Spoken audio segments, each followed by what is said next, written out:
Yun. Okay, so the session is now recording, no? So this is our supposedly our second meeting. Okay, so we're going to look at the modules. Malinaw ba, boses ko? Okay. Yes, sir. Yes, sir. Yes po, sir. Dapat Yes, sir. naka-control yung microphone ako. Oh. Sir, pang mukbang yan ah. No? Naka-prepare din yung Naka-V8 pa si sir, oh. Sana, oh. Keyboard. streamer. Sir, mag-stream na kayo. Ryzen 9 si sir, no. Ba't gano'n? Ba't nawala? Oh, naka-off. Na-disconnect. Yun. Yan, okay. O si Aaron, nawala ka agad, oh.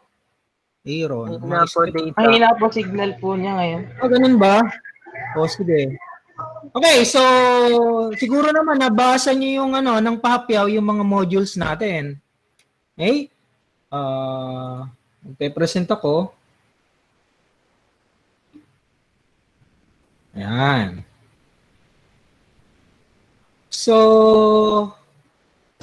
bakit nawalan naman ako ng boses? Okay ba? Rinig niyo pa rin ako? Yes po. Opo. Okay, nababasa niyo yung start ng module number 2. Yes po. Okay, start ng module number 2, we have user-defined functions. Now, paano nyo magagamit yung modules? Yung mga modules na in-upload, ano? Ang dami, oh. Dami, oh. Okay, para matawag silang self-learning, aka self-study. No? Sabi ko nga, mga BS Math naman kayo, magaling kayong mag-self-study. Alam nyo na yan. Alam nyo na gagawin dyan. Okay. Sabi nga ni Julie, ganun daw eh, ano. Okay, so, mga katanungan, tandaan nyo pa ba yung ating fundamentals of computing 1? So, ang kailangan nyong gawin ay mag-review. Okay, so ano yung gamit natin dati? Kapag laptop, tama ba? Kapag laptop, nag-install tayo ng Python, di ba? Tapos,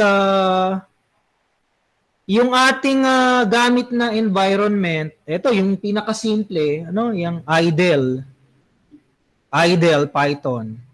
Okay? So, kita nyo ba? Apa. Okay. Team, pagka warningan mo ako pagka hindi na marinig mamaya hindi na marinig. Yes, sir. Yes, sir. Okay. Sige. So Python,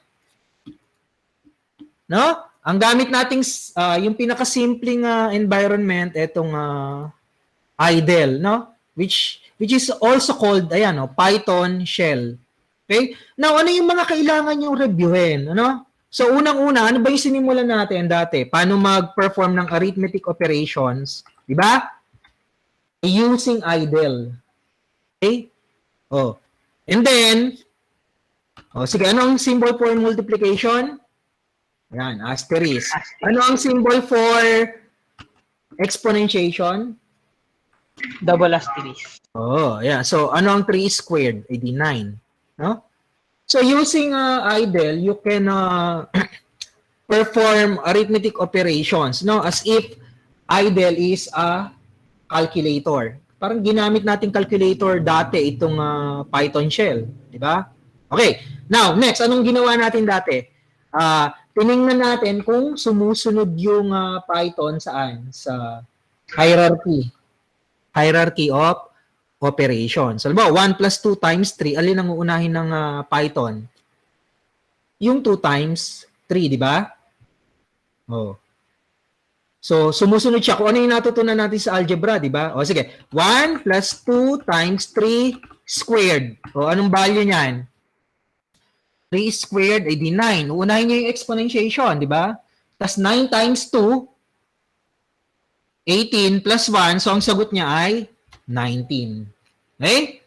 And then, nag-create tayo ng mga variables. X equals to 2, Y is equals to 3. No?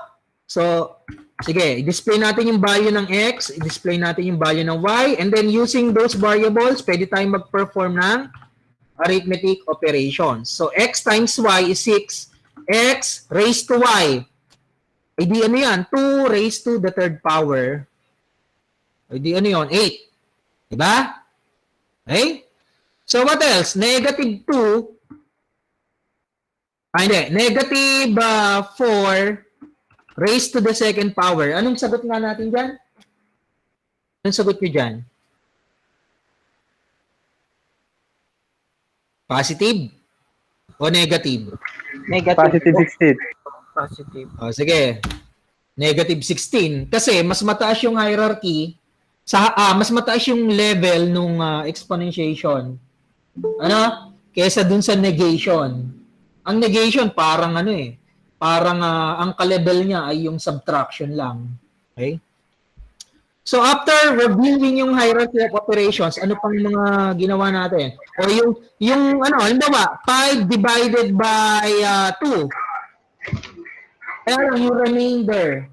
So modulus, So ito yung modulus modulo operator. Yun yung remainder. Anong remainder kapag dinivide yung 5 sa 2?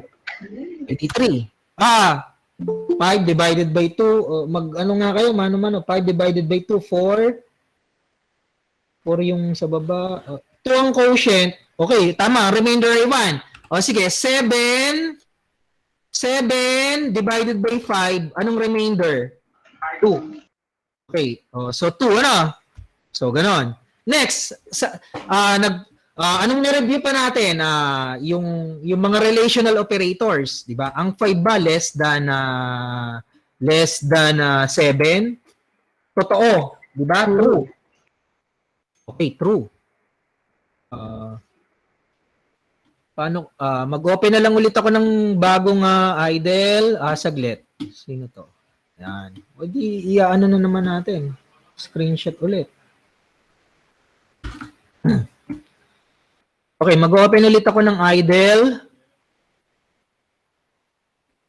Yan, okay.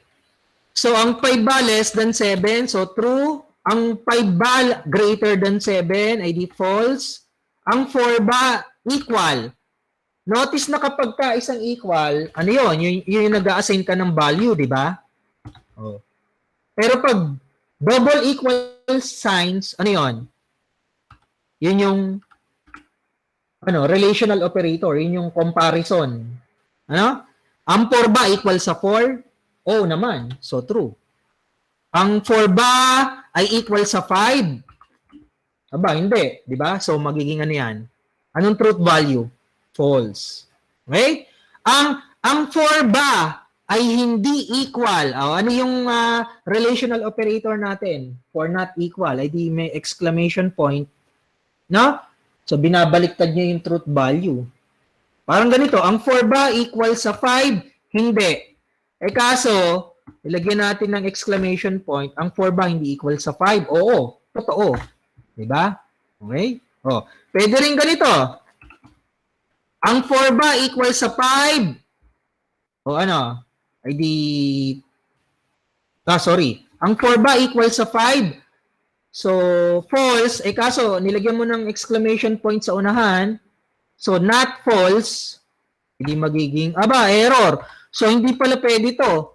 Ang kailangan nating gamitin ay yung mga not.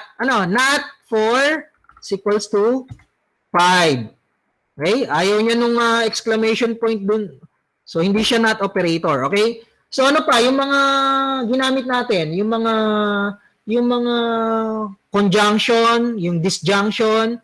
O, halimbawa, true and true. Di true. True and false. Okay, di false. False and true. Okay, di false. False and false. Okay? So, sa fundamental concepts of computing hindi. fundamental concepts of mathematics natin sa logic, di ba? So, nag-construct tayo ng mga truth tables niyan. Okay? So, sinusunod yan ng Python. So, yan yung una nating ginawa doon sa fundamentals of computing 1. Okay? What else? Ano, true or true. Anong sagot dyan? True. True or false? Ay, di true pa rin. No? False or true? Ano? True pa rin. False or false? Okay? Di false. Okay? So, next. Open ulit tayo. Ayaw kasing ma-scroll, no? Ma-scroll down or upward. Okay. Next. So, not true, ay di false. Not false, ay di true. Okay? Next.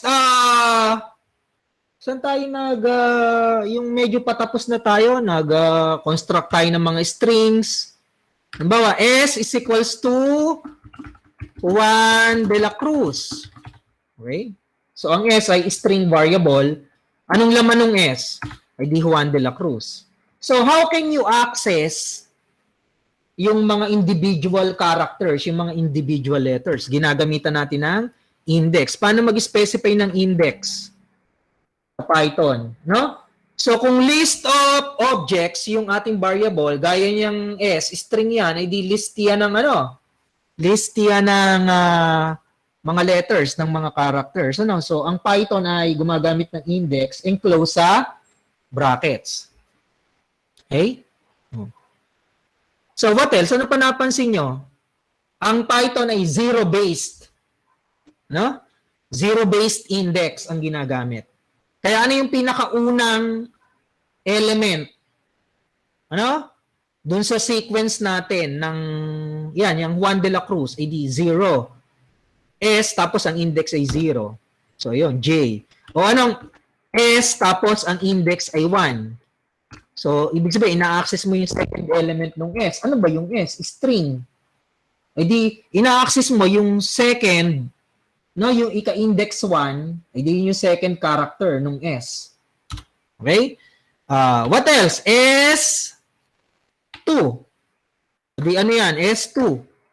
S index 2. No, ay di 0, 1, 0, 1, 2. Ay di yun yung letter, letter A. Okay? Oh. So what else? Meron tayong mga tinatawag na built-in functions. Gaya niya, halimbawa, ano ang length ng string S? So sabi niya, 14 daw. Bakit kaya naging 14 yan? Saglit ha, mag-open lang ako ng, ano ba maganda software? Yan. Ito, screenshot nga natin to. Ayan. O, tingnan nyo ha. O. So, anong index? Ulit. Ito. Ito. Itong Juan de la Cruz, anong index nitong letter J? 0. Anong index nung letter U? Ay di 1. Anong index nung A? Okay. Anong index nung N? O, meron kayo ditong space bar. Meron kayong space, so kabilang yun. Character din yun. Character din yan. Okay? O di, 0, 1, 2, 3, 4, 5. Ano? Yun yung index natin. Pero ang tanong, ano yung length ng string S? Ano yung length? Gaano kahaba? No? Yung Juan de la Cruz. O, kapag bilangan, hindi na zero-based. So J, ay di 1, 2, 3, 4, 5, 6, 7, 8, 9, 10, 11, 12, 13, 14. So, ang length ng string S ay 14. Ano? Kaya, tingnan nyo ha, dito sa natin, dito sa, sa idle, ano yung length function? Len for length. Length nung, kung ano man yung S, kung yan ay list, ay di, gaano karaming elements. O kung yan ay string, ilang letra, ilang symbols ang bumubuo dun sa string. Okay? Next, paano tayo mag-create ng computer program sa Python? O, di ba? Ginagawa natin file, then new file, no, new file. Okay? Then sinesave natin, save as. Hindi naman kasi natin mairaran yung program natin kapag hindi nakasave. O sige, ito ay practice. Papangalanan natin, practice number 1. Okay? So, sinesave ko sa desktop. So, kung titingnan nyo ang desktop, asan yun? Aba, nasaan? Ito. Hindi, nasaan? Practice eh. Ayun. Practice 01. Ayan, oh. Okay, so practice 01. Ito, sinave ko sa desktop, ha. Ayan, oh. Ayan, oh. No? Ayan. Okay?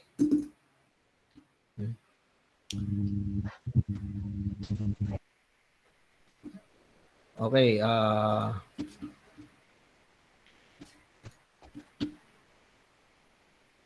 so, anong pagkakaiba ng idle dito sa kapag nag-create na tayo ng program? Kapag nag-create kayo ng program, pwede kayong mag-type ng maraming mga commands, mga statements, dito sa idle, tingnan nyo, dito sa idle, line by line, pag nag-type kayo, immediately ine-execute ka agad ng Python. Pag nag-create kayo ng program, hindi, iipunin nyo yung mga statements, yung mga commands. Okay, mag-type nga tayo ng simpleng program. Ano yung natutunan nyo? O yung paano mag-print, di ba? Hello. Hello, Earth.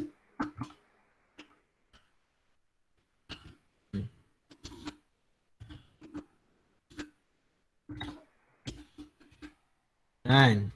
Okay? So, simpleng program, hindi ka agad na-execute, kailangan nating i-run, di ba? Run module.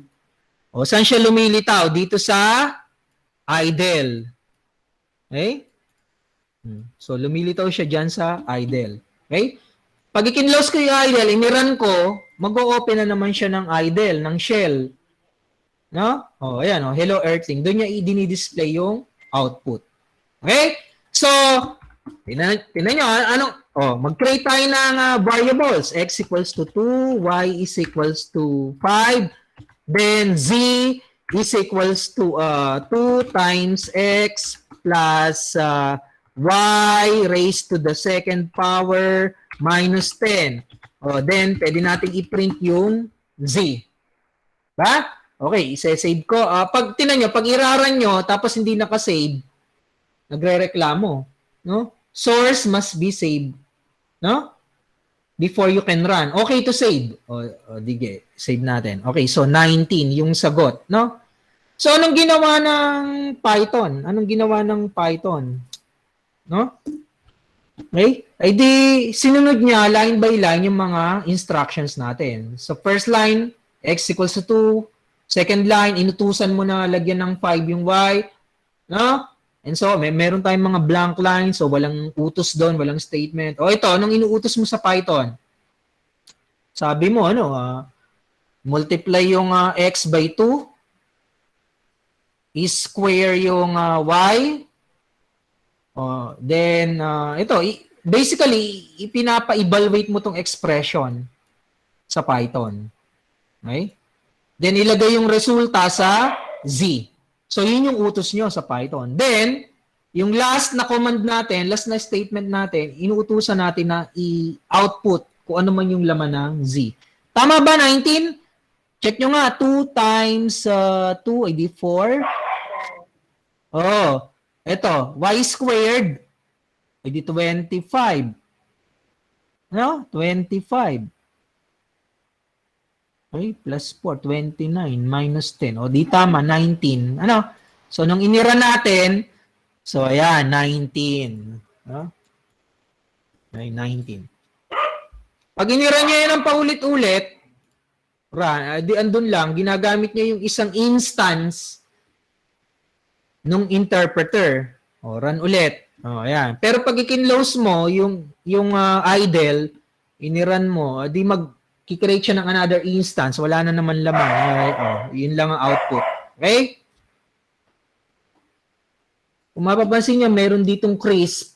Ano yan? Noise cancelling application. Ang problema, hindi siya perfect eh, no? So, di ako sure eh. Nung inon ko yan dati, garbled pa rin yung, yung voice ko. Okay? So, ano pa yung mga pinoprogram natin dati? Halimbawa, x is equals to 5, y is equals to 2. Anong ginawa natin dati? If pinag-practice natin, nag-create tayo ng conditional. Ano? Yan yung mga conditional structure. If x, hindi, gawin natin grade. Sige. Grade is equals to 75. Okay? O then, if grade is less than 75, o colon, print, bagsak. Bagsak ka. Huh? O, ship. Yan. O else, ano? Mag-treat ka naman. Diba? So, magre-review kayo ng ganyan para magawa niyo yung natin, yung mga activities sa modules. Kasi medyo advanced na ng konti. No? Advanced na ng konti. Okay, save natin. Anong output nito? Nga natin? So, sa first line, inuutusan mo ang Python na lagyan ng 75 yung variable na grade. And then, nagsulat ka, nagutos ka na magdesisyon, no? Kaya nga, decision structure. Okay, yung Python interpreter. Okay? So, anong gagawin ng Python dito? Titingnan niya kung true yung condition. Kapag true, alin ang gagawin ng Python? Yung print, bagsak ka, ship na. No? Ay kung false yung condition, anong gagawin ng Python? Ay di yung else na part. No? So, ito yung else na part. Yan yung else clause. Okay? Kaso, dito sa example natin, anong grade? 75. Siya ba ay less than 75? Hindi, di ba? Hindi. Hindi siya less than 75. Di false. False yung condition. So, alin ang gagawin ng Python? Yung print, treat ka naman. O, sige nga, i-run natin. Run. Okay, so mag-treat ka naman. Okay? O, sige. Oh, masyadong brutal naman to. Yung ship na, relax lang. Okay. Gagawin kong utos ay lagyan ng, ano kaya? Lagyan natin ng 74 yung grade. Okay? So, save. So, pag inira natin yan, yung first line, inutusan natin na lagyan ng 74 yung grade na variable. And then, ma-encounter ng Python, next, itong conditional structure. So, sinasabi mo sa Python, okay, Python, make a decision. And based on that decision, execute either itong print, bagsak ka, relax lang, or itong print, treat ka naman. Kaso, true na. Kanina, false kaya ang in-execute ng Python, yung print, treat ka naman. So, ngayon, anong laman ng grade? No? 74. Kaya magiging, true yung condition. Kapag true yung condition, ang i-execute niya, itong para sa true na part. Okay? Hindi yung else na clause. Okay? So, print, bagsak ka, relax lang. Sige, iraran ko So, ayan. Okay? Now, dito sa ating interpreter, dito sa idle, pwede mong i-check kung anong laman ng mga variables Okay? Pwede. Sige. Try natin grade. Diyan, sa interpreter ko tinatype hindi dito sa editor ng program. Ayun, 74. Okay?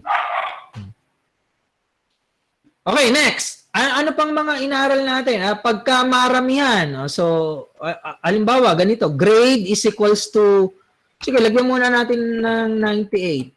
If grade is, hindi, ganito. If 95 is less than or equal to grade, and grade, is less than or equal to 100. O, tingnan nyo, print. Ano nga grade yan? Hula. Invento na lang tayo, A+. Okay? O, maramihan ha, elite. Elite. Okay, kapag ka 90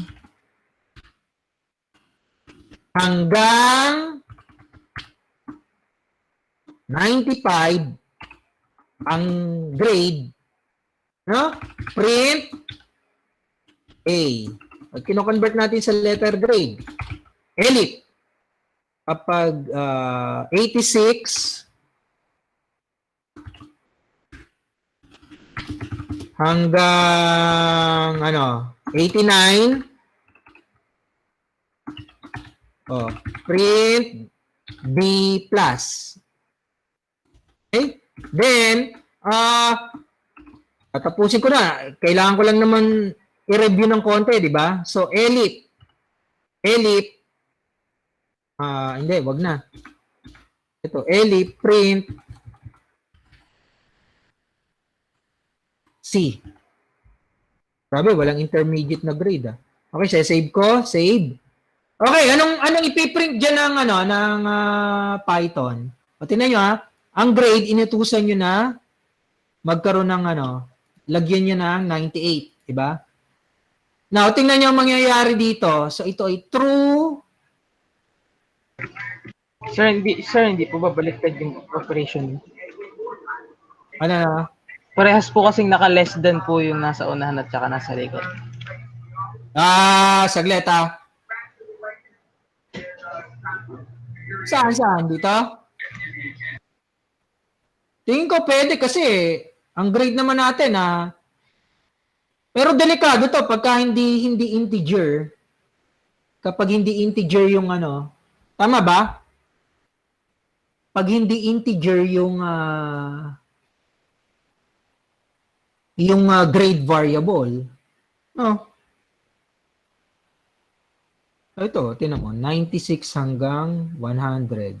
Tapos 90 hanggang 95. 86 hanggang 89. Hindi, sige, ina natin, O, sige, kapag ang grade ay 98, ang 96 ba less than grade? Oo, true. Ang grade ba na 98 less than 100? True.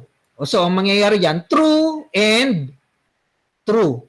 Ano yung true and true? Ay, di true. So, anong mapiprint? A+. So, ira natin, Ayan. So, ayun, A+. A+. No, na-print yung A+. Okay, next. Baguhin natin yung grade. Gawin nating 93. Ayan. Okay? So, save ko. So, tingnan nyo kung ang laman ng grade ay 93 bago gawin ng computer itong decision, okay, ganito ang mangyayari. Ang 96 ba less than 93? Ano sa tingin nyo? Ang 96 ba less than 93? Yes po. Hindi False. Tama? Apo. Sorry False. po pala ako ng intindi. Oh. Now, equal ba? Hindi rin So, ang mangyayari dyan, false. And true. False and true. Di ba, alam natin, false and true. O sige, logic, simpleng logic. False and true. Ay di false. O di. So, hindi gagawin ng Python itong print A+. Instead, mag-move siya. No, i-check niya yung kasunod na condition. Okay, odds. Ang 90 ba less than grade na 93? Yes po. Oh, true. No? Tapos ang grade ba na 93 less than 95? True. So, true and true. True and true. Ay di true. So, kung true tong overall natin, no? Na compound, condition, na true, ay di gagawin niya yung para doon, yung print A. O sige, i-run nga natin. Run. O, ayan. Print A. Diba? O, sige. Isablay na natin. Gawin ko itong 70. Ayan. Save. Okay, check natin sige, grade ay 70. Yun yung una mong utos. And then, pinapacheck mo sa computer, ang 96 ba less than 70? Hindi. Equal ba? Hindi. So, false and true. So, false. Yung overall ay false. Okay, next. Di pupunta yung computer, yung interpreter, yung Python interpreter sa second condition. Yung bang 90 less than 70? Hindi. Equal ba? Hindi pa rin. So, false and true, di false pa rin. Okay? O, yung overall na yan, false, no? Okay, next. Yung bang 86 ay less than the grade. Ang 86 ba less than 70? Hindi. So, false. Okay? Ito ay true. So, false and true, false pa rin. Hindi gagawin ng computer yung print B+. Wala na siyang choice. No, yun ang else clause. No choice na siya Diba? No choice. Yan. So, mapiprint lang yung C. Ira natin. Ayun. So, ito yung output. Yan. C. Yan.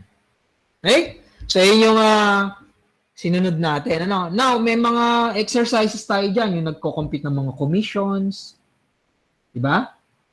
O nagko-compute ng what else?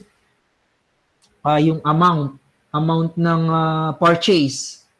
Now, isesend ko sa inyo yung mga ibinigay ko dun sa inyo dati, ng mga practice exercises. Okay? Sige, next.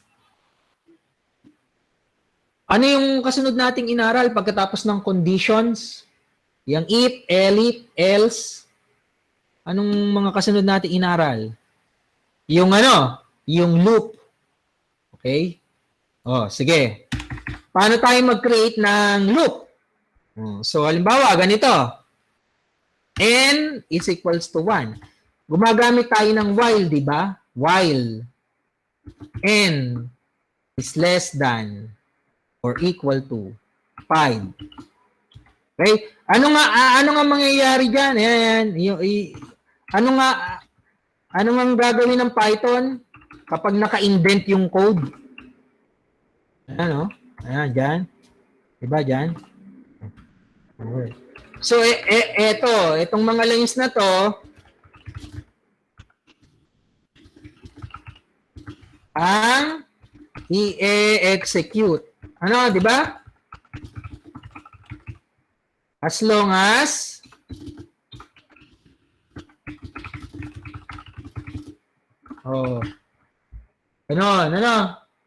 Okay? So habang true yung condition, uulit-ulitin niya ng Python, paulit-ulit. Paulit-ulit. Kaya nga loop Ayan. Diba? Kaya nga loop structure ang tawag natin. So, tagleta. So, ganito. Ang gusto ko, mag-print tayo ng LSPU ng maraming beses. 5 beses. So, kung ano man yung ilagay ko dito sa naka-indent, sa loob ng while loop, yun yung ulit-ulitin ng computer. Di magpiprint tayo. Print LSPU. Diba? Ang problema dyan, kapag yung variable n natin ay hindi mo ginawang 2, 3, 4, hindi mo dinadagdagan, hindi mo ini-increment, anong mangyayari doon? Mananatiling false yung ating condition. So, this is an infinite loop. Hindi matatapos. Ayokong iran yan. Tingnan natin. O sige, walang magawa. I-run natin. O yan o. Hindi natatapos. O. O tuloy-tuloy o. Tingnan nyo yung scroll bar o. Ayun o. O, oops. O, minimize natin. Tingnan nyo. O, ayan. O, ayan o. O, print lang siya ng print ng walang katapusan. LSPU.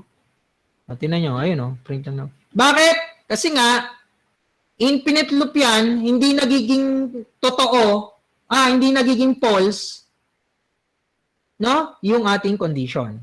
So, anong magandang gawin? Anong magandang gawin?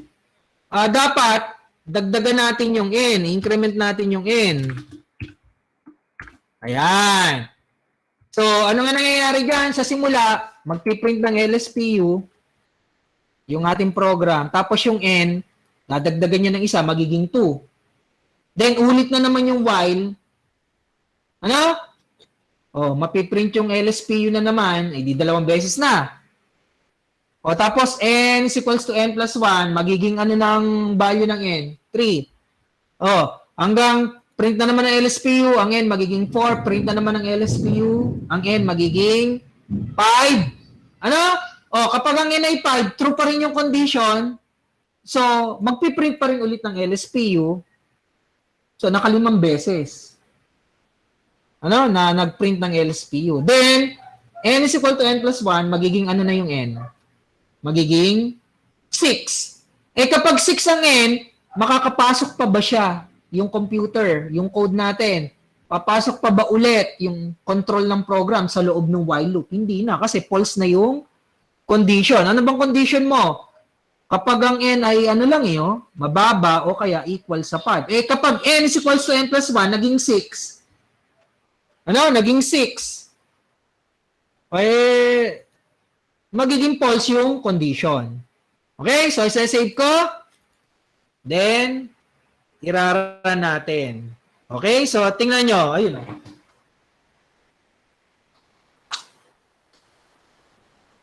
Ano? Tama? Masyadong madilim, umuulan na yata. Okay? O, pag ginawa ko tong 10, ilang beses mapiprint ang LSPU? Ay di, anong nangyari? Iniran ko sorry. Mali ako. Dapat yung condition ang binago ko. Ay, totoo nga, hindi ka makakapasok sa loob ng while kasi sa simula pa lang false na eh. Tingnan nyo n is equals to 10. Pag iniran ko yan, hindi siya makakapasok dun sa while loop kasi sa simula pa lang, false na yung condition. Okay? Babalik ko sa 1. Itong condition ang babaguhin ko. Yan. Okay. So, ulit ang n ay 1. Anong silbi ng 1? Ang silbi nitong variable n ay pagabilang. Ano yon sa English? Counter. Ayan. Counter. Ayan, So, increment. Okay. So, iraran ko, So, ayun. So, may 10 na LSPU. Okay? So, yun yung paggamit ng while loop. Okay. Gawa tayo ng simpleng problem. Ano nga yung mga simpleng problem natin ginawa? So, write a Python program that sums up all the integers from From 1 to 5. Okay? So, anong ginawa natin dyan? So, nag-create tayo ng ng integer variable, nilagyan natin ng 1, nag-create tayo ng loop na hanggang 5. Tapos, nag-create tayo ng kung saan maiipon, ma-accumulate. Dito, maiipon ang sum of i's. Anong tawag dyan sa S? Ang tawag dito accumulator. Ipunan, naiipon. Okay? Iyon ko kaya.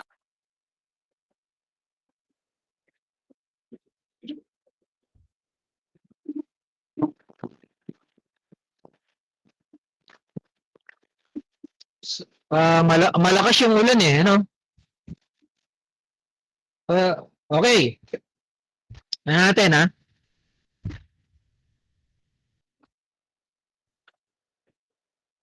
So, pagbilangin natin yung I from 1 to 5, eh di dapat meron ka ditong I is equals to I plus 1. Okay? Pero bago yon, ipunin muna natin. Yan. S plus I. So, ipunin ang I papunta sa S. So, ayan. Okay? Oh. So, ganito. Pag natapos ang loop,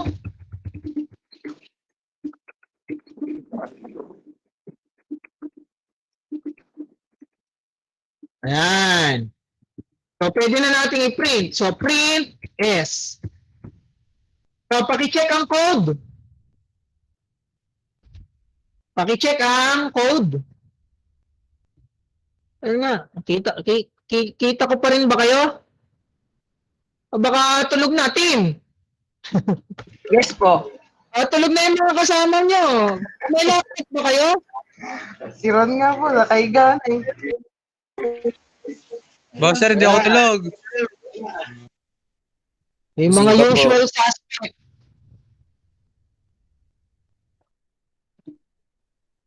Mali pa po. Ba't ganun? Biglit nga. Yan. So, i-check nyo yung code, ha? So, I is equals to 1. S equals to 0. O, tingnan nyo. Ito yung while loop, ha? Tanggalin kaya natin itong mga comments. Ano? O. Basta ulit, anong purpose ng I? Counter. Anong purpose ng S? Accumulator. Ano? O, tingnan nyo. Anong ginagawa natin dito sa while loop? Dinadagdagan. Ginagamit natin na counter yung I. So, ang I, from 1, magiging 2, magiging 3, magiging 4, magiging 5, magiging 6. Pero bago madagdagan yung I, iniipon mo, dinadagdag mo yung I papunta sa S. Eh, ang S nagsimula sa 0. So, matototal nga naman lahat ng integers from 1 up to 5. Ano? Pag ang I naging 6 na, hindi na makakabalik yung control ng program dito sa while loop. Okay? So, anong laman ng S? Eh, di total ng lahat ng integers from 1 up to 5. Okay? So, pag inira natin yung program na yan,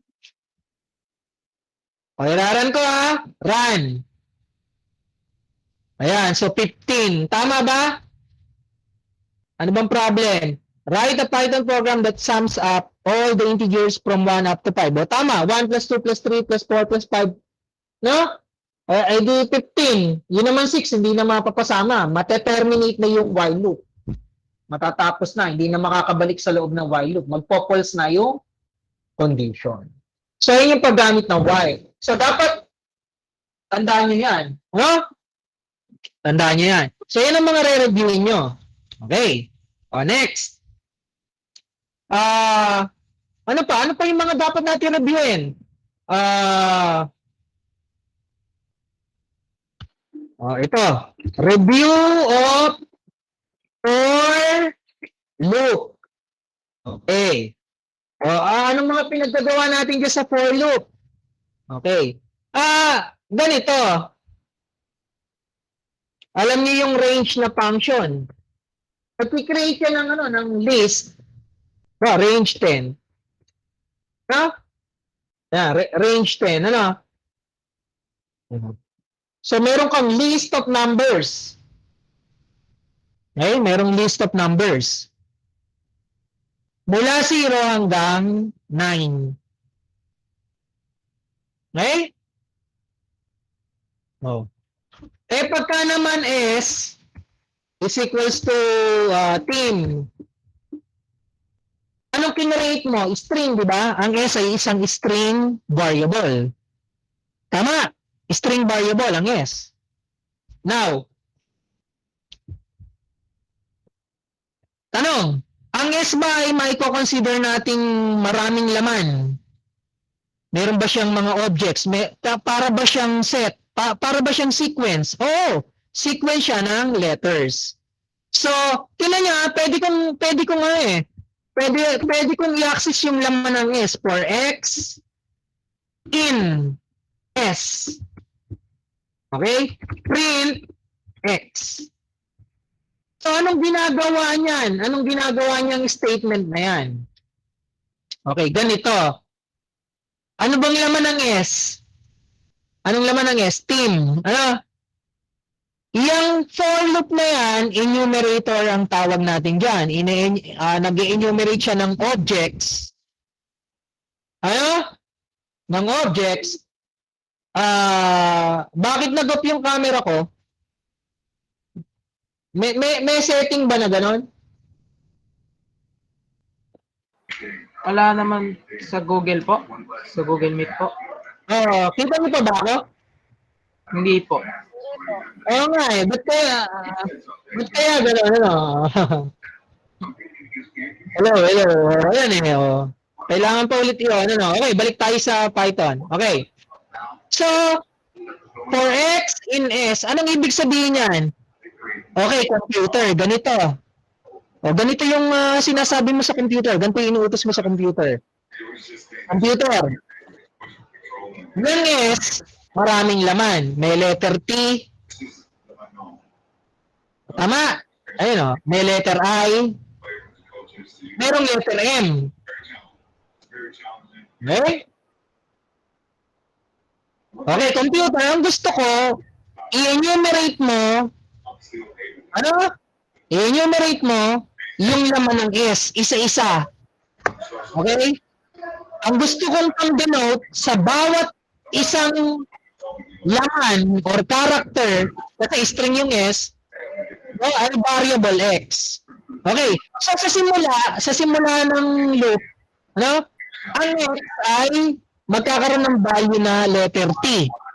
Yung simula ng team, ang X ay magiging letter T. Kaya pag i-print mo yung X, anong mapiprint? Letter T. Okay.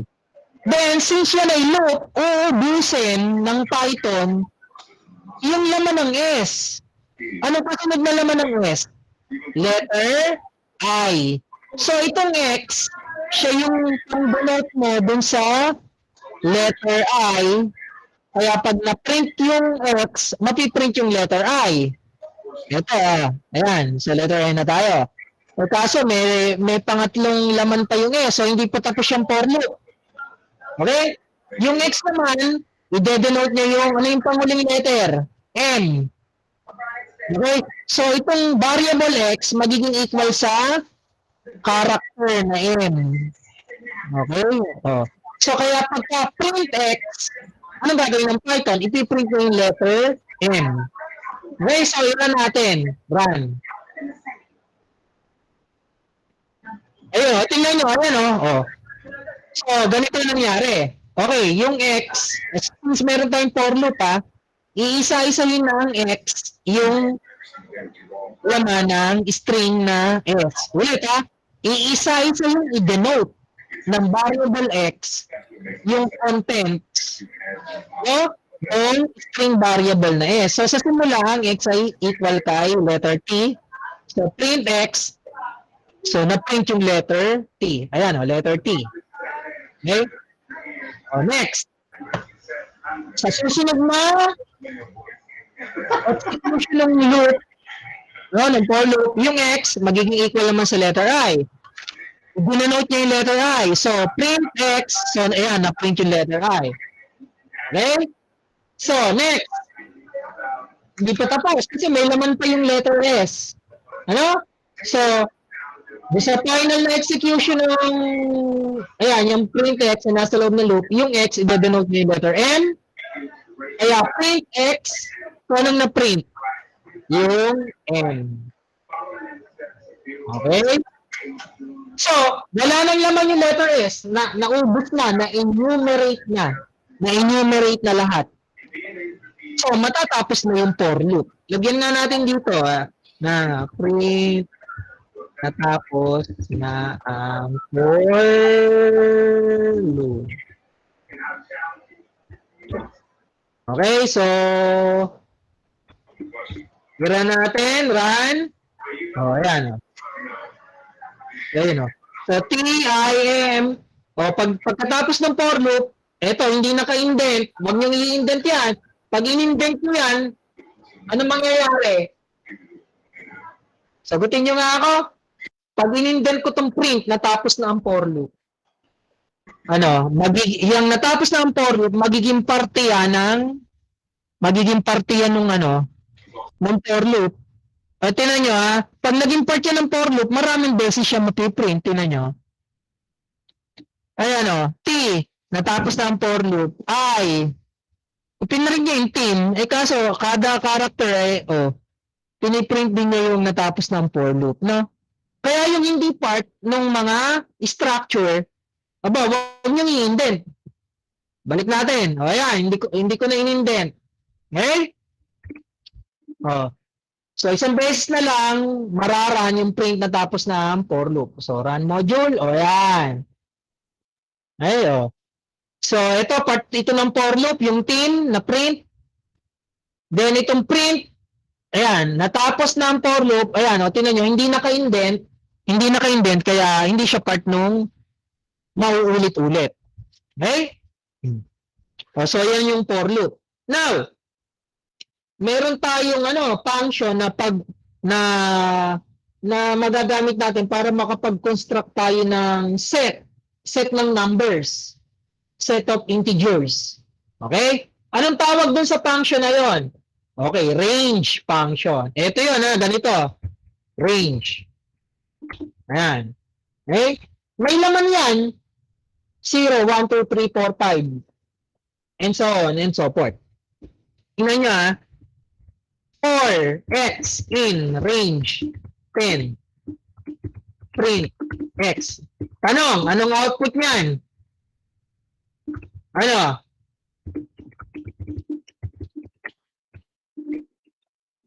Sa tingin nyo,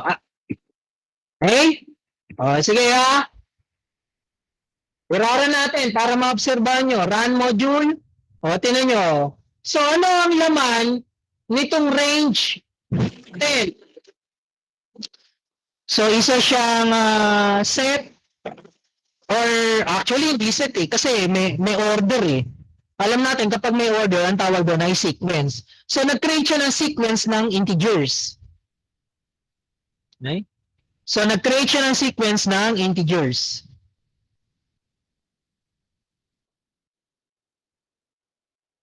Anong laman ng range 10? Anong binalik niya? Sequence.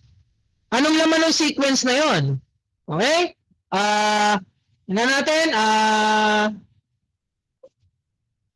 Ganito kapag sinabi mong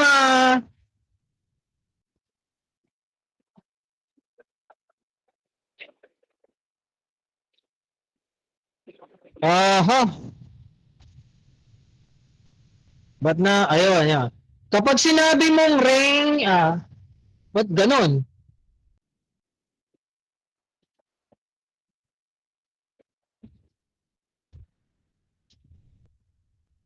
May nakalikot ako. Hindi ko magamit itong open board. Wag na. So, ganito, ito gamitin natin Scratch. Pag sinabi mong range 10, ano yan? Nag-create ka ng sequence ng ayan, sequence.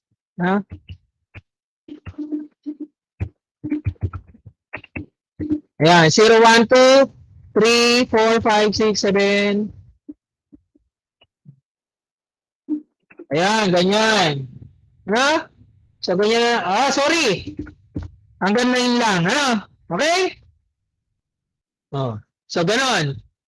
Okay, kaya ang x magiging 0, print x, ayan, na-print yung 0. Tapos ang x magiging equal sa 1. Ano? Then print x. Ayan, na-print yung 1. So ang x magiging 2. Then print x naging 2. Hindi kaya masira computer natin dito? Okay? Oh, so ang x magiging 3. So print x naging 3. And so on and so forth hanggang ang x ay maging 9. Kaya print x, ayun, na-print yung 9. Okay? O di, pag naubos na yung laman ng range, na-enumerate na natin lahat, ayun, print, natapos ang for loop. So ito, sa output natin, natapos ang for loop. Okay? So, yan yung mga kailangan yung reviewin sa Python. Okay? Now, mas complicated yung ginagawa natin kasi application ng calculus. Tandaan nyo pa, pinag-program ko kayo ng Newton-Raphson algorithm para makapag-solve ng non-linear equations. So yun yung mga re-review nyo, ano? Obligado kayo kasi meron kayong mga sasagutan sa modules, meron kayong mga i-accomplish ang modules na medyo malalim ng konti, ano? Yung mga factorial functions, simpleng-simple yun. Okay? So, punta tayo ngayon sa module. Okay. Now, gagawin ko kayo kung paano gamitin itong module. Okay. Tingnan nyo meron tayong tinatawag na user-defined functions. Meron din naman tayong tinatawag na built-in functions. Ano yung mga built-in functions? Tingnan nyo built-in functions. Sige. Halimbawa, ito. X is equals to absolute value ng negative 10. Anong output niyan? 10 po. 10. Ayan 10. Ayan diba? Okay. Sige.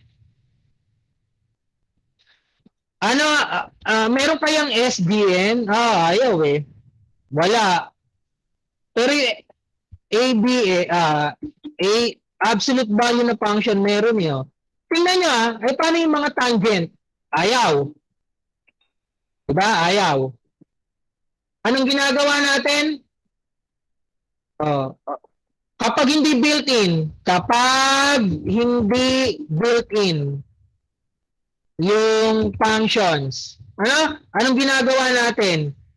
Alamin kung nasaang module or library yung function.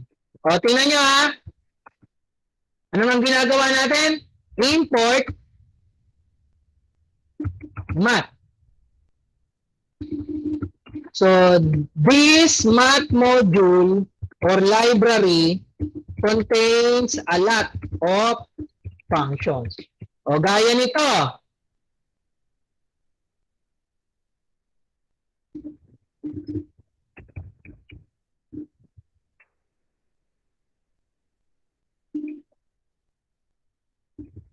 Oops.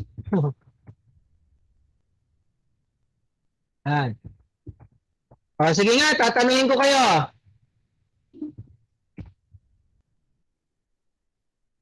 Hindi, ilagay natin sa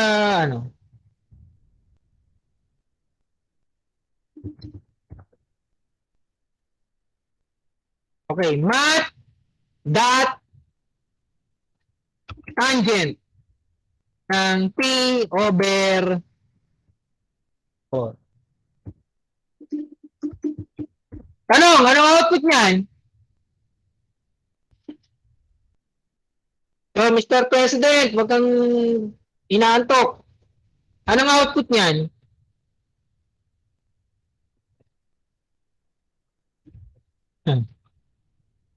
Yung tangent function, hindi siya built-in, pero almost built-in siya kasi may nagsulat na para sa atin Kaya lang, nasan siyang module or library? Nasa math library, di ba? Kaya ang ginawa ko, i-import natin yung laman or yung module, yung math module para magamit natin yung laman niya. Okay? O, sige, anong ginawa ko dito? P is equals to 3.1415 9 2, 6, 5, 3, 9. Anong ginawa ko? Nilagyan ko ng pi yung variable p. So, ano ang p over 4? Pi over 4. Ano ang tangent ng pi over 4? 45. Hindi ang pi over 4, yun yung 45 degrees. 0. Ano ang tangent ng 45 degrees? 1. 0. Okay? Apo, 1. So, ano ang tangent ng 45 degrees? 1. So, ang x ini-equal mo sa tangent ng 45 degrees. Okay? Oh. Tama? O, so ano magiging laman ng x? 1. Ano? Or, almost 1. O, sige, iraran ko Pinapiprint mo eh. Run. Ayun almost 1. Now, tingnan nyo ang tangent function, hindi built-in eh. Naandun siya sa math module. Naandun siya sa math library. Tingnan niyo ang mangyayari kapag tinanggal ko itong pangalan ng module. Ayan. Ano kaya? Magloko pa rin? Iraran ko O, tingnan nyo, error. Anong sabi? Cannot define. Yung the tangent function, hindi niya kilala. Bakit? Nasa loob kasi yun ng math library. So, dapat, sabihin mo yung namespace kung nasaan yung tangent function. So, ayan, nasa math module. Kaya, math. Tapos, tuldok. Ayan. So, kaya, di ba? Paano naman? Ayan, i-ira natin So, hindi na magloloko. Ayun, Ayan. Eto. Paano kung nalimutan mo yung import?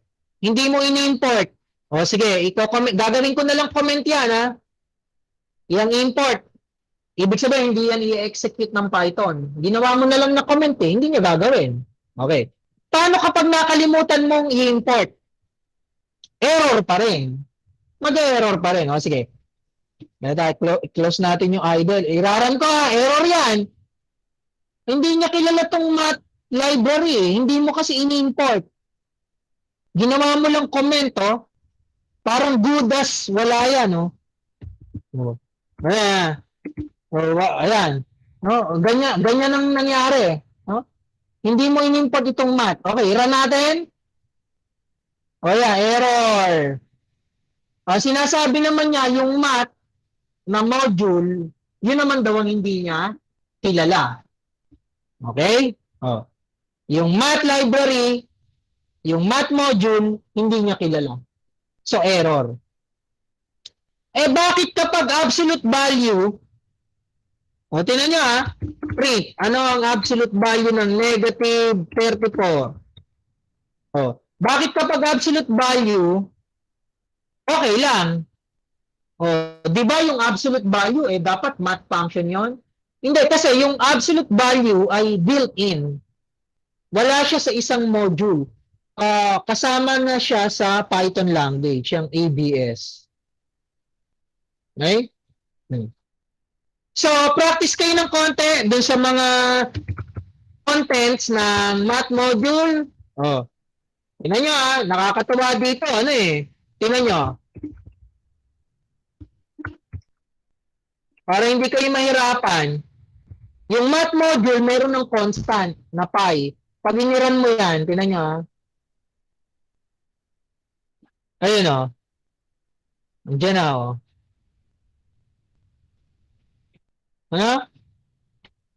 meron kaya yan yung E? Yung E? Ano natin? Meron din, yung base ng natural logarithm. So, So maraming laman yan, yung math functions. Okay? Kaya naman, kung gusto nyo kuhanin ng so my angle is equals to, halimbawa, 30 degrees. So, gamitin mo yung constant na laman ng math function, nung math module. Ano ba 30 degrees? Pi over 6. At tingnan nyo ano ang sine function ng 30 degrees? Oh, ano sa tingin nyo? Ulit ang my angle, ang my angle ay pi over 6. Ay di, ano yun? 30 degrees, ano?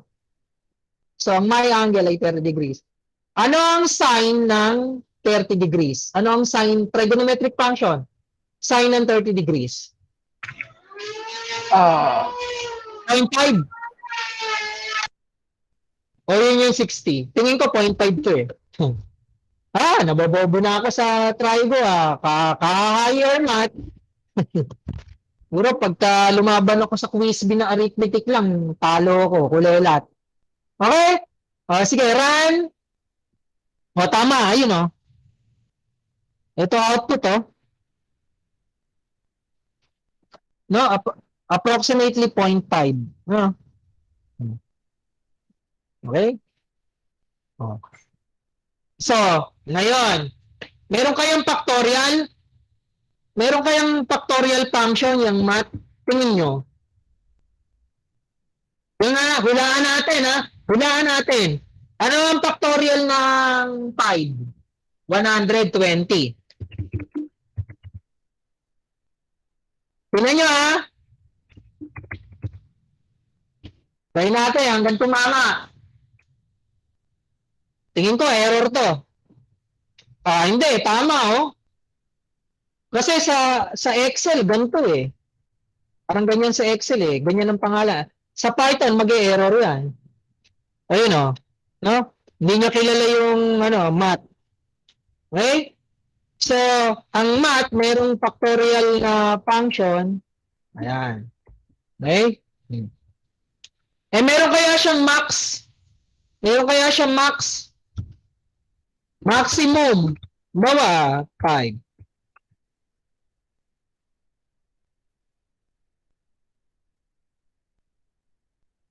Meron kaya siyang ganyang function?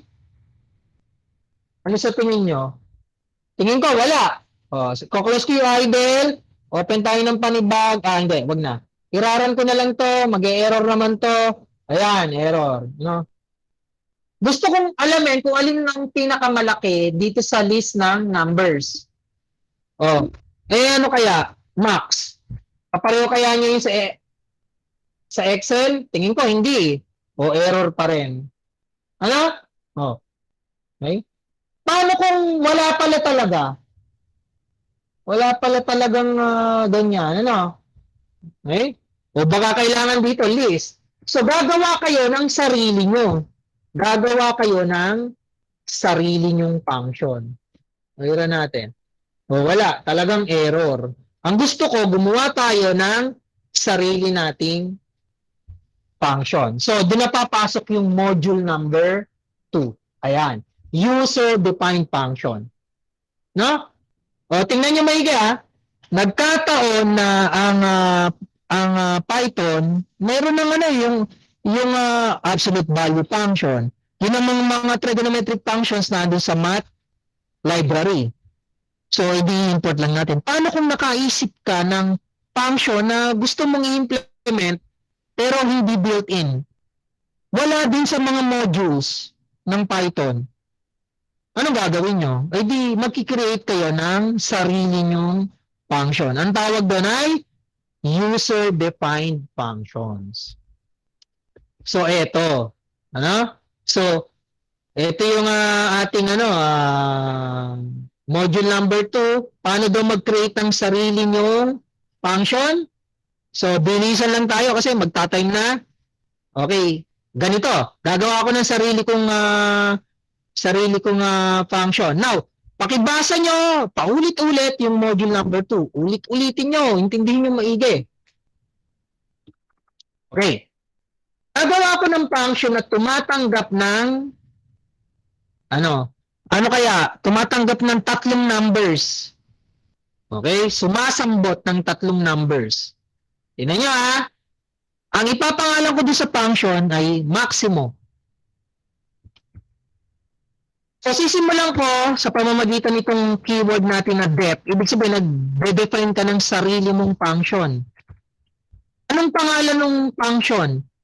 Ingat kayo case sensitive ang Python. Ano? Iba pa yan sa ganito. Iba pa yan sa ganito. Case sensitive ang Python. Ayan. So, ayan. So, ayan, nagde-define ako ng function. Anong pangalan ng function? Maximo. No? Okay. Do sa math.factorial. Anong pangalan ng function? Factorial. Ano? Anong pangalan ng function dito? Sine. O ito. Anong pangalan ng function na dinedefine mo? Maximo. No? Pagka high-tech yan, ay di kalibel siya ng mga factorial, sine function, tangent function. You can create your own para ma-extend yung Python. Okay? Sige. Anong gagawin ni Maximo? Sabi mo, si Maximo ay sasambot ng tatlong objects. Pwedeng hindi numbers pero gusto natin numbers ang ibabato natin kay Maximo. So, dito sa main routine natin, ganito paggamit kay Maximo. X is equals to Maximo, pasahan mo siya ng 5, pasahan mo ng 7, pasahan mo ng 4. Ayan. Okay? So, ganyan. Tingnan nyo anong nangyayari dyan? Ano yung pinaggagawa natin? Ano yan nangyari? No? Itong def maximo, hindi yan iraran basta-basta ng computer Iyang function na maximo, hindi yan. Hindi yan ma-activate kaagad. Ang talagang na-activate ay ito. Yung hindi part ng yung function. Ito ang unang ma-activate. Ano? Okay? Kailan ma-activate si Maximo? Kapag in-invoke mo, kapag tinawag mo. Kapag pinasahan mo na siya ng arguments. Okay? Kapag pinasahan mo na siya ng arguments. Okay? So, ganito. Sinong sasambot sa 5? Si X. Okay. Sino sasambot sa 7? Y. Sasambot sa 4? Si Z. Okay? Tinawag mo si Maximo. Hoy, Maximo! Magtrabaho ka naman. Sambutin mo tong 5, 7, at saka 4. Ano? Anong gagawin ni Maximo? Sasabihin sa iyo ni Maximo, sige! Ibigay mo na sa akin yung 5, 7, at saka 4. Ang ipansasambot ko dyan sa 5 ay itong si X. Pansasambot ko sa 7 ay si Y. Pansasambot ko kay 4 ay si Z. Tapos, okay, sige, magtatrabaho na ako. Ako si Maximo, magtatrabaho na ako. Nasambot ko na yung mga ibinato mo, yung mga ipinasa mo, yung mga ipinas mo na arguments. Okay? So, ganito mangyayari. Dapat, anong iutos natin kay Maximo? Para magawa ni Maximo yung trabaho niya. Hoy, Maximo, ganito. If X is greater than Y and X is greater than Z, ang ibabalik mong value, ito ang ibabalik mo dito ay yung laman ng X. Balik. Kung hindi mas malaki yung X sa Y at saka sa Z, testingin mo, baka yung Y ang mas malaki kaysa sa X at saka kaysa sa Z. Kapag ka ganon, ang i-return mong value, dito sa X, dyan sa X. No? Kung saan tinawag si Maximo, ang i-return niyang value, di magiging equal dun yung X.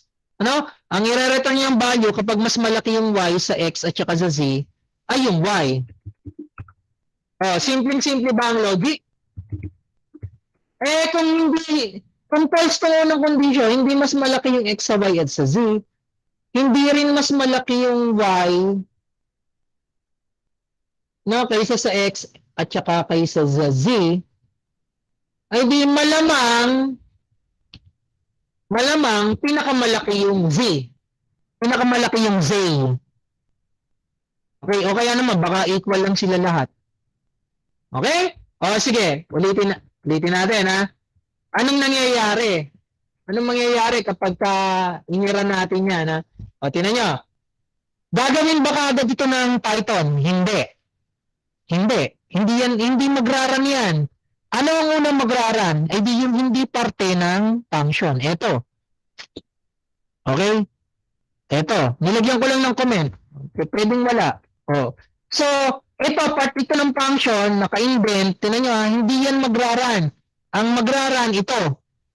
Ano yung inuutos mo sa Python?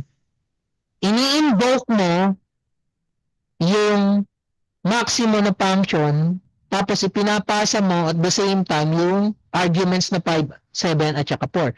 Pag sinambot na ng Python, yung x, magiging 5, yung y, magiging 7, yung z, magiging 4, tsaka palang ma-activate itong code ng function natin. No? So ulit, ito yung user-defined function.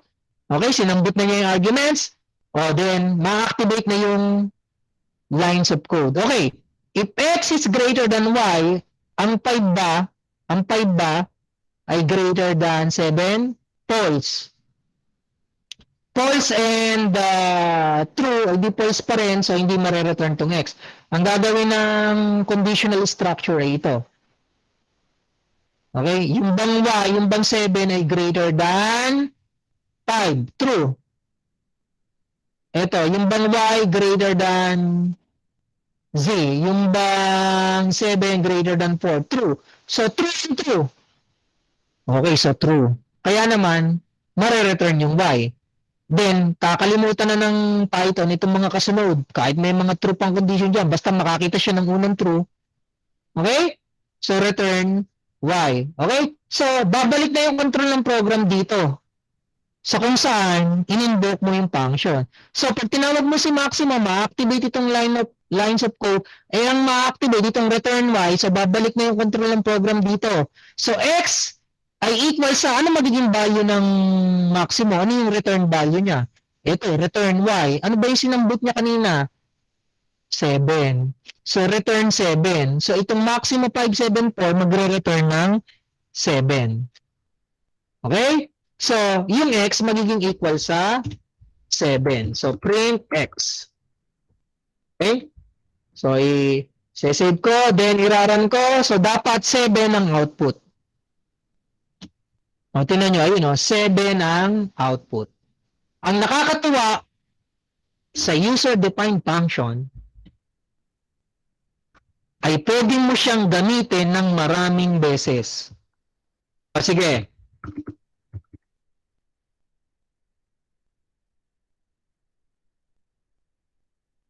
Pasahan natin siya ng 7, 10, negative 2.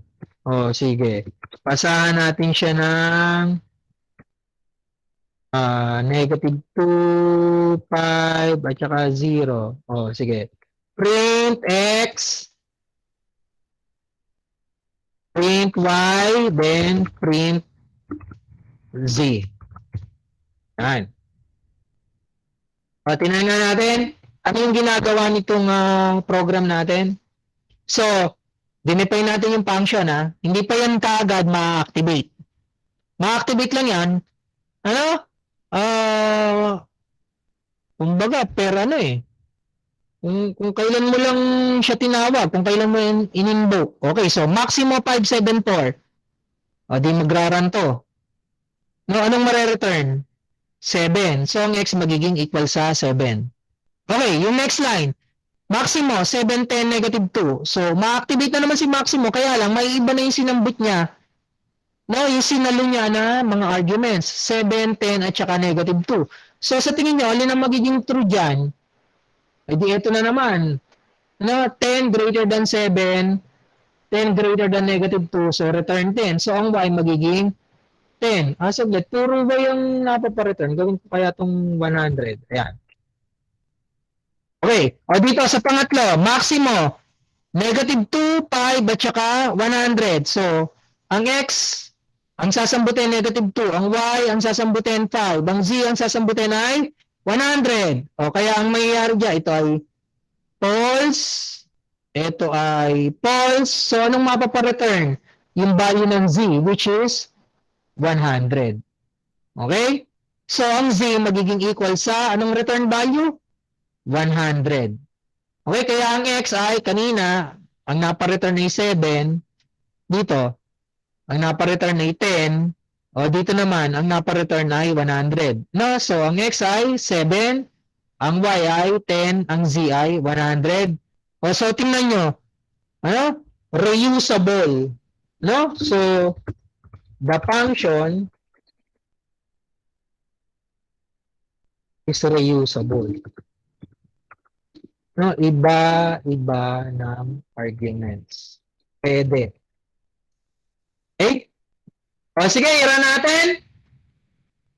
Ayan, 7, 10, at saka 100. Kahit i-rumble nyo pa yung ipasa nyo dyan. O ito gawin kong 7, ito gawin kong ano nga? 5. O so ito gawin kong 7, ito gawin kong 4, ito gawin kong 5, ito gawin kong 10.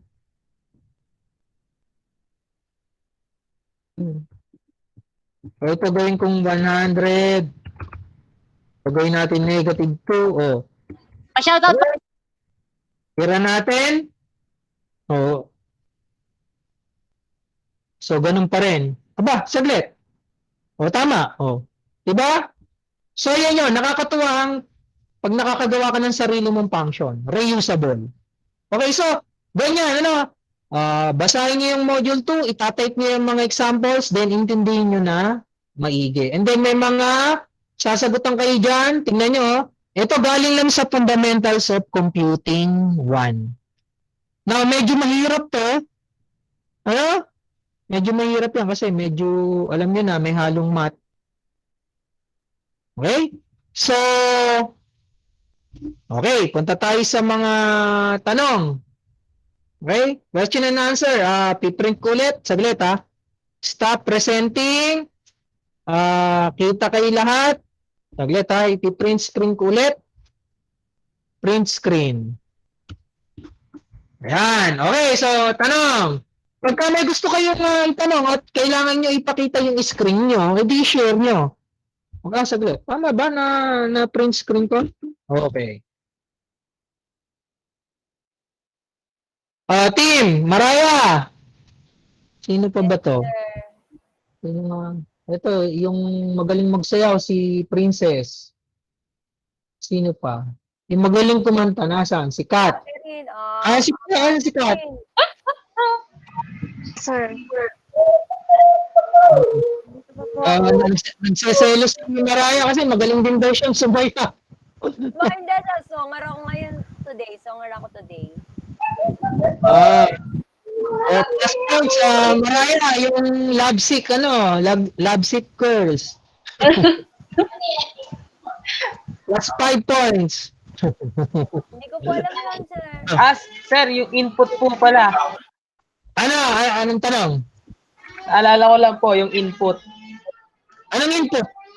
Yung paano po ulit ginagamit yung input. Input. Saglit ha.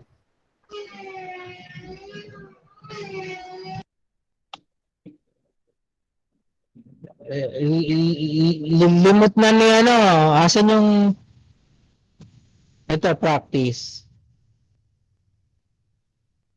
Input daw. Di ba ganito, magtatanong ka ng integer, di ba? Halimbawa, n equals to input. Ilan ang binili?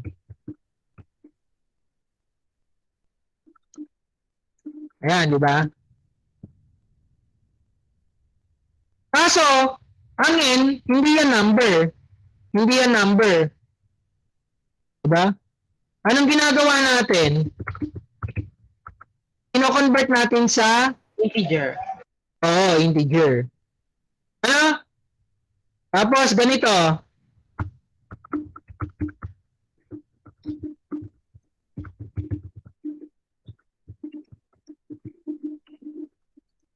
Magkano ang unit price? Ano nga ang problema dyan?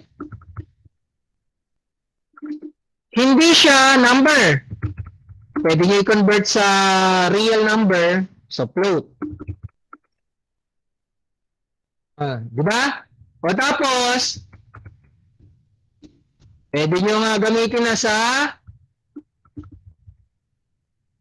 arithmetic operation. N times unit price. Diba? Print ang babayaran mo ay percent F. Limot ko na rin itong part na ito yung ipino-format yung Hindi, wala namang problema saglit babayaran. Hindi ko alam kung sino nag-report niyan Sino ba nag-report niyan?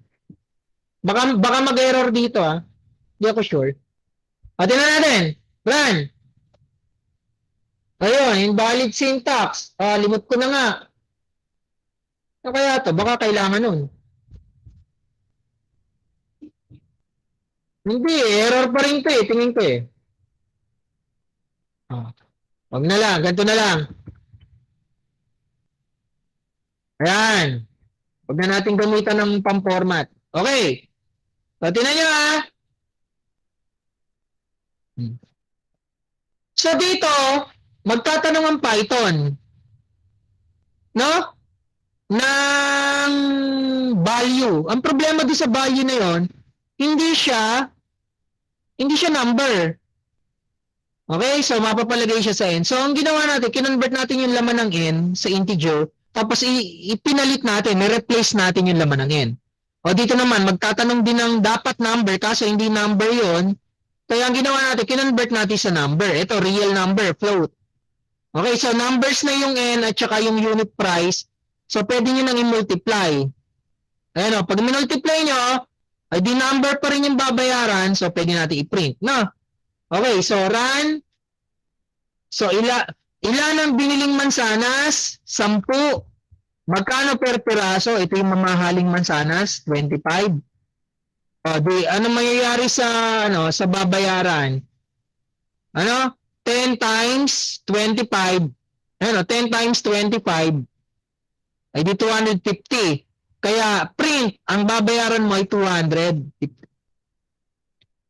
Ayan. So, ang babayaran mo ay 250. So, ganyan lang. Ngayon, dati, ano nga yung para makatipid tayo ng lines of code? Pag-isahin mo na.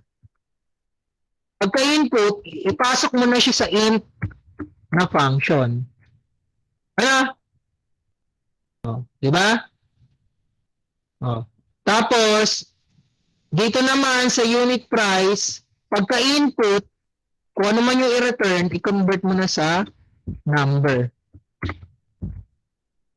Okay? So, ganun din ang output niyan. Okay, run natin. So, 10, 25, 250. So, ganyan yung input. Ngayon, pag string ang itinatanong, hindi na kailangan ng conversion. Hindi na kailangan ng conversion. Okay? Question? Wala ba tayong sinabing Magleta? Wala ba ako sinabing scandalous dito sa klase natin? Hindi, nung operate lang ako ng ilan. No? So, pwede kong i-up itong video, di ba? Pwede ko i-upload para doon sa mga hindi naka-attend. Okay?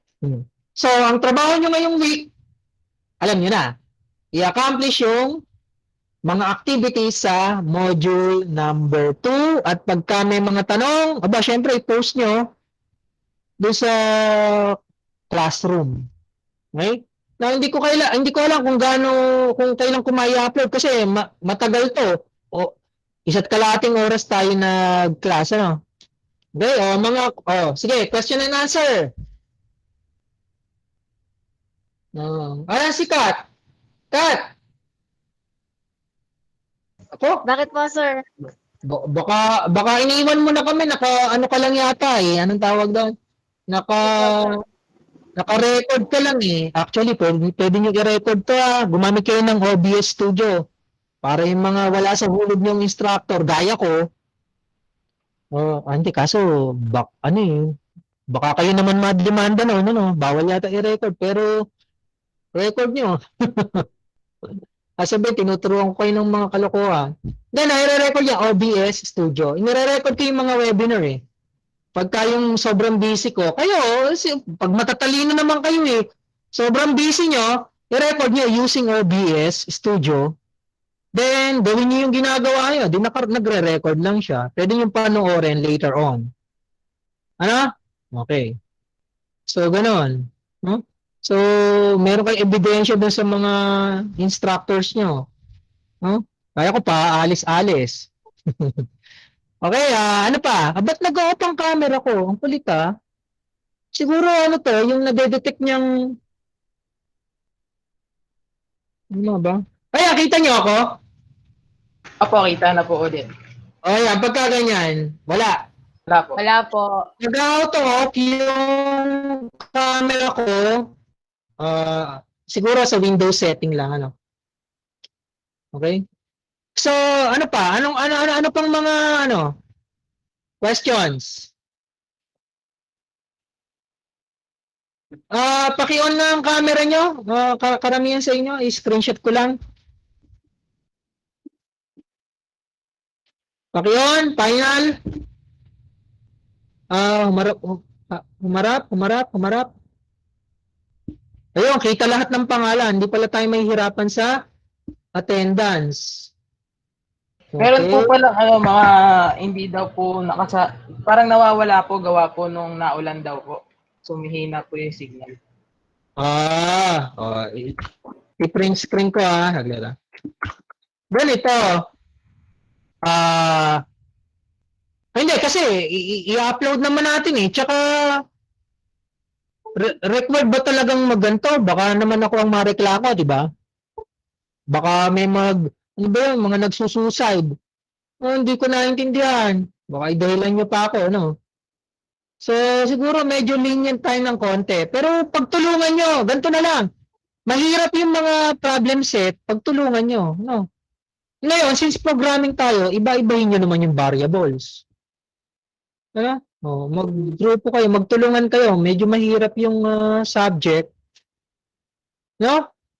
Okay na, so na-screenshot ko na. Baka kumain pa ng data yan, yung mga videos nyo. Okay? Pwede na tayong mag-leave. Magpo-post ako sa sa Google Meet. Yung schedule natin, nasa calendar nyo. Sa Google Classroom.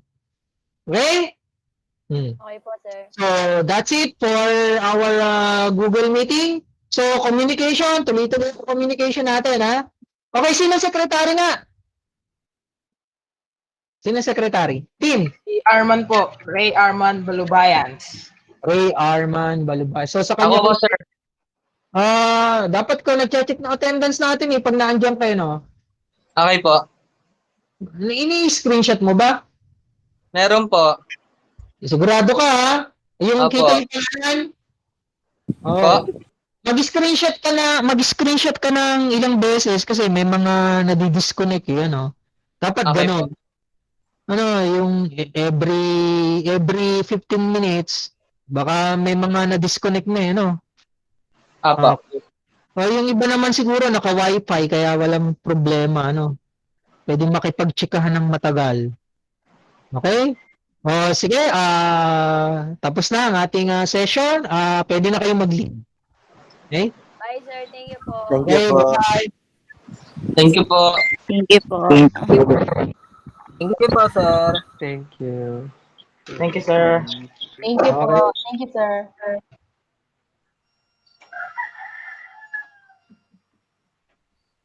Team, anong balita? Okay naman po. Bro, anong balita? Doon sa ibang subject nyo, last week pa kayo di ba? May PE ba kayo? Wala po. Wala po kami. Ang alam ko nga po, 5 po yung math subject namin. Pero hindi po Ah, okay. Oo. Pero kumpleto na ang professors nyo, ano? O may mga subjects pa kayong, Meron pa po atang hindi pa.